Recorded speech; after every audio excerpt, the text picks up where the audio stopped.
नमस्कार. हिंदुस्तान पोस्टमध्ये आपल्या सर्वांचं हार्दिक स्वागत आहे. मी चंद्रशेखर नेने, आंतरराष्ट्रीय घडामोडींचा अभ्यासक. माझ्याबरोबर व्हिडिओग्राफर सतीश आहेत.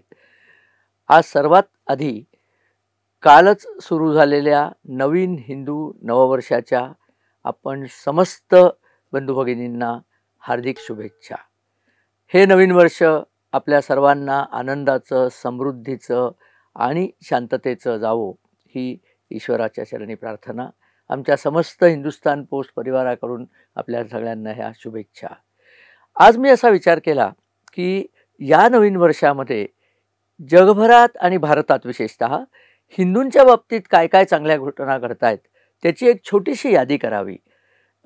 इतके दिवस आपण ऐकत होतो ते सगळीकडे हिंदूंना त्रास देत आहेत अशाच लोकांची सरशी ऐकत होतो. अगदी शेवटचं म्हणजे बांगलादेशमध्ये जे चाललेलं आहे ते आपल्याला दिसतच आहे. परंतु येत्या वर्षात काय वाढून ठेवलं आहे किंवा काय चांगल्या घटना होऊ शकतात किंवा आपल्या दृष्टीने काय भल्या गोष्टी होऊ शकतील त्याच्याबद्दलचं थोडंसं विवेचन करण्याचा मानस आहे. सर्वात आधी आपल्याला माहिती आहे की दक्ष राजांनी पुराणामध्ये एक यज्ञ केला आणि दक्षाचे जावई म्हणजे प्रत्यक्ष भगवान शंकर होते.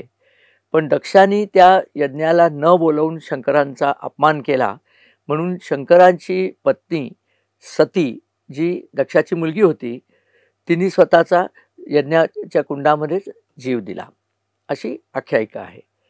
तर त्या सतीचे तिच्या शरीराचे 51 तुकडे सगळ्या भरतभूमीवरती पडले असं पुराणं आपल्याला सांगतात.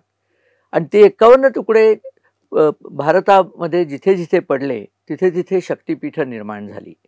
आपल्या इथे वणी दिंडोरी हे एक शक्तिपीठ आहे. कामाख्या देवीचं गुवाहाटीला शक्तिपीठ आहे. सगळ्या भारतभर शक्तिपीठं निर्माण झाली. परंतु तिचं मस्तक म्हणजे नंबर 1चा तुकडा असं आपण म्हणू तो जिथे पडला ती जागा होती बलुचिस्तानात आणि त्या जागेचं नाव आहे हिंगलाज. त्यामुळे हिंगलाज मातेचं मंदिर हे पहिलं आद्य शक्तिपीठ आहे.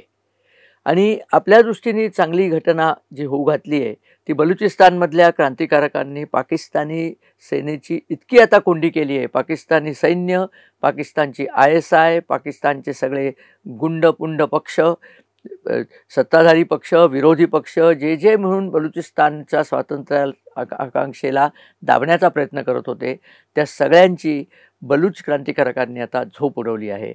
आणि साधारण जगभर असं मानलं जातं की येत्या 2-4 महिन्यामध्ये बलुचिस्तानचा पूर्णपणे प्रश्न सुटून पाकिस्तानमधनं बलुचिस्तान वेगळा होणार.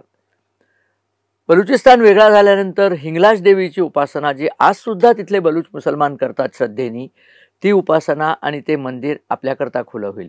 परवाच योगी आदित्यनाथांनी उत्तर प्रदेशात बोलताना सांगितलं की आम्ही त्या दिवसाची आतुरतेने वाट पाहतोय जेव्हा आम्ही जाऊन हिंगलाज मातेच्या मंदिरामध्ये आपली सेवा देऊ शकू. तर ही एक शुभसूचक घटना या वर्षात होऊ घातली आहे असं स्पष्टपणे दिसून येत आहे. त्यामुळे बलुचिस्तान हा पहिला हिंदूंना शुभशकून होण्याची पूर्णपणे दाट खात्री आहे. तसंच खैबर पख्तूनख्वा हा जो पाकिस्तानचा उत्तर भाग आहे, उत्तर पश्चिम वायव्य भाग आहे, तो सुद्धा बलुचिस्तानच्या मागोमागच स्वतंत्र होण्याकडे वाटचाल त्याची चालू आहे. आणि आजच्या घडीला बलूच क्रांतिकारी नेते पाकिस्तानी सैन्याची लांडगेतोड बलुचिस्तानात करतात. तसंच खैबर पख्तूनख्वामधले TTP म्हणजे तेहरीक-ए-तालिबान पाकिस्तानचे जे सगळे क्रांतिकारी आहेत ते पाकिस्तानी सैन्याची तिथे लांडगेतोड करत आहेत. त्यामुळे सध्या पाकिस्तानी सैन्य असं म्हटलं जातं की गेल्या आठवड्याभरात 72 त्यांच्यावरती हल्ले झालेले आहेत आणि प्रत्येक हल्ल्यात त्यांनी सपाटून मार खाल्लेला आहे. ही परिस्थिती सध्या पाकिस्तानमध्ये कधी तो देश मोडकळीला आलेला देश कधी मोडून पडेल हे आपल्याला कळणारसुद्धा नाही. त्यामुळे ती दुसरी आपल्या दृष्टीने एक चांगली घटना आहे. तिसरी एक चांगली घटना जी नोव्हेंबरमध्ये घडून आली ती म्हणजे अमेरिकेचं राष्ट्राध्यक्षपद जो बायडन या अत्यंत कर्तव्यशून्य असूनही थोडासा मुस्लिम झार्जिणा असं आपण म्हणू अशा माणसाकडनं जाऊन ती आता डोनाल्ड ट्रम्प यांच्या हातात आलेली आहे. आणि डोनाल्ड ट्रम्प हे कृतिशील आहेत आणि मुख्य म्हणजे त्यांचा इस्लामी आणि दहशतवाद्यांवरती प्रचंड राग आहे. आणि त्याचे परिणाम आपल्याला 2-3 ठिकाणी पाहायला मिळतात तात्काळ. एक म्हणजे बांगलादेशमध्ये जो अमेरिकेच्या बायडन प्रशासनाने चावटपणा करून बांगलादेशमध्ये जी खोटी क्रांती पेटवली होती. क्रांती पेटवली म्हणजे काय, तिथल्या लोकांची मस्तकं भडकवली आणि रस्त्यावरती हायदोस घातला आणि शेख हसीना वाजेद या त्यांच्या पंतप्रधान त्यांना पळून जायला भाग पाडण्यात आलं. तर अशा तऱ्हेने त्यांनी तिथे मोहम्मद युनूस नावाचं एक बाहुलं आणून बसवलं होतं. आता बातम्या अशा आहेत की हा मोहम्मद युनूस लवकरच तिथनं पळ काढील. एक बातमी तर आली आहे की तो ऑलरेडी पॅरिसला त्याच्या गावी गेलेलाही आहे, कारण तो पॅरिसला राहतो अदरवाईज. तर तिथे परत शेख हसीना वाजीद यांचं सरकार येईल आणि अल्पसंख्य म्हणजे हिंदू समाजाची जी तिथे प्रचंड कुतरहोड चाललेली आहे, प्रचंड छळ चाललेला आहे, तो थांबेल. हे लवकरच होईल अशी आपण आशा आणि अपेक्षा करूया. हे सगळं अमेरिकेची सत्ता बदलल्यानंतर शक्य झालं. तसंच पाकिस्तानला त्याच्या जागी ठेवणं आणि पाकिस्तानी लष्कराचे जे सर्वात मोठं हत्यार म्हणजे अणुबॉम्ब आहेत, ते अणुबॉम्ब स्वतःच्या ताब्यात घेणं, हे 2 बहुउद्देशीय प्रकल्प ट्रम्प प्रशासनाने अवलंबिलेले आहेत. आणि बातम्या तरी अशा आहेत की त्यांना दोन्हीमध्ये यश आलेलं आहे. आणि पाकिस्तानचं जर बलुचिस्तान वेगळं झालं तर पाकिस्तानचा पैसे देऊ शकणारा एकमेव भूभाग बाजूला पडेल आणि पाकिस्तान हे अत्यंत दरिद्री राष्ट्रांमध्ये गणलं जाईल. त्यामुळे सिंधसुद्धा मोकळा होण्याची शक्यता, सिंधसुद्धा फुटून बाहेर निघेल. खैबर पख्तूनख्वा आधीच बाहेर झालेला असेल. पूर्व पंजाबचा एक थोडासा पुंचका तेवढा पाकिस्तानचा बाकी राहील. पण पंचायत अशी होईल की तेवढ्याशा पुंचक्यामध्ये जास्ती लोकसंख्या सामावता येत नाही. बलुचिस्तानामध्ये तर लोकसंख्या खूपच कमी आहे, त्यामुळे तिथे काही प्रश्न नव्हता. पण पंजाबमध्ये आणि सिंधमध्ये प्रचंड लोकसंख्या आहे. ती सगळी एकवटेल पूर्व पंजाबमध्ये, सिंधी लोक जर वेगळे झाले तर त्यामुळे हे पाकिस्तानला फार जड जाणार आहे. ही अशी लोकसंख्या एकदा आली की त्यांच्यावरती एकदा असं कोंबून राहण्याची वेळ आली की ते एक दुसऱ्यांची घरं फोडायला सुरुवात करतात. आणि याचा अनुभव सगळ्या जगाने गाझापट्टीत घेतलेला आहे. गाझापट्टी एक चिंचोळी पट्टी आहे आणि तिथे जवळजवळ 20 लाखाहून जास्ती लोकसंख्या अतिशय दाटीवाटीच्या घरात राहतात. आणि त्या दाटीवाटीमध्ये सुद्धा इस्रायलने नंतर जो हल्ला केला, म्हणजे 7 ऑक्टोबरला या पॅलेस्टिनी लोकांनी इस्रायलवरती धोक्याने येऊन हल्ला केला आणि त्यांच्या स्त्रिया, मुलं आणि वृद्ध यांनासुद्धा सोडलं नाही. त्याचा बदला गेले 2 वर्ष आपण पाहतो इस्रायल घेतोच आहे सातत्याने. आणि आता तो बदला घेताना इस्रायलने कालच पॅलेस्टिनी लोकांना वॉर्निंग दिली आहे की तुम्ही ताबडतोब आपली घरं खाली करा आणि दक्षिणेकडे चालायला लागा. आपली घरं खाली करा म्हणजे काय की जी काही उरली आहेत ती घरं, कारण बहुतांशी घरं इस्रायली सैन्याने कधीच पाडलेली आहेत. आता जी उरली आहेत तीसुद्धा घरं पाडून टाकायची. तुम्ही जर तिथेच राहिलात तर तुमचा जीव जाईल, नाही तर पळून जा. पण पळून तरी जाणार कुठे?